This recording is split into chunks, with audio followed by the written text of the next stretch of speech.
The absurdity of this photograph is almost overwhelming. The small suburban crowd looks bored out of their minds, as if there isn't a giant colorful float of two people having intercourse behind them.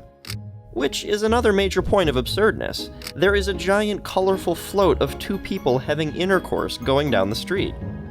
So what is going on here, and why does no one seem to care? For answers to these questions, I looked to this guy, the photographer. Hello, my name is Arend Vermazen from Oosterhout in the Netherlands, and photography is my main hobby. This picture was taken on September 7, 2014 at the Corso in Zundert. The Corso in Zundert is one of the biggest flower parades in the world, which takes place every September in the southwest part of the Netherlands.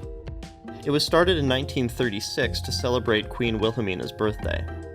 All the floats are made by inhabitants of Zundert, and each district has their own float. This drives the competition to come up with the nicest float with special effects and become the winner of the Corso. And the residents aren't only in charge of construction, but also for growing and picking the thousands of flowers needed to make these massive pieces of art. Think about it. All of these Dutch men, women, and children spending all year tending to acres of flowers, all to make this float, which I should point out, didn't win. This float was made by the district Veldstraat from Zundert. The designer wanted to do something different from the usual nice or funny scenes and cause some discussion without being vulgar. So, he made a float about censorship. The flower sculpture depicts a man and a woman having sex, but the artist made it look like the woman's private areas were pixelated.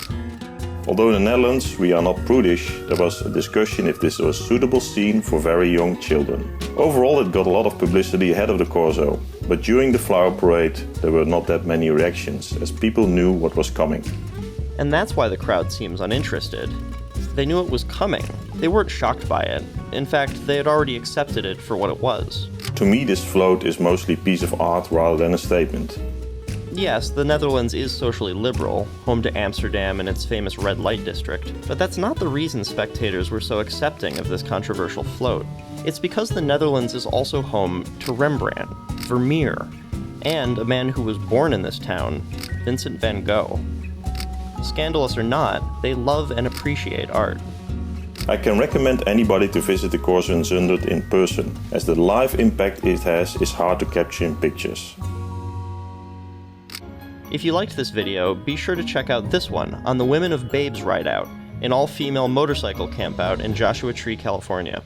They rallied their viral bike tribe together, and now, only 3 years in, the event attracts over 500 free-spirited bike lovers. And don't forget to subscribe. Thanks for watching.